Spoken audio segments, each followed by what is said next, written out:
In this problem, we need to draw two straight lines. First, we find the coordinates for the equation 3x plus 4y equals 24. When x is 0, y is 6, and when y is 0, x is 8. Plot the points on the grid and draw a straight line through these 2 points.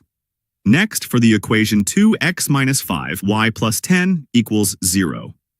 When x is 0, y is 2, and when y is 0, x is negative 5. Plot these points on the grid and draw another straight line through these 2 points. Now, we need to shade the region R, which is defined by 4 inequalities. The region lies to the left of the line 3x plus 4y equals 24. It lies to the right of the line 2x minus 5y plus 10 equals 0.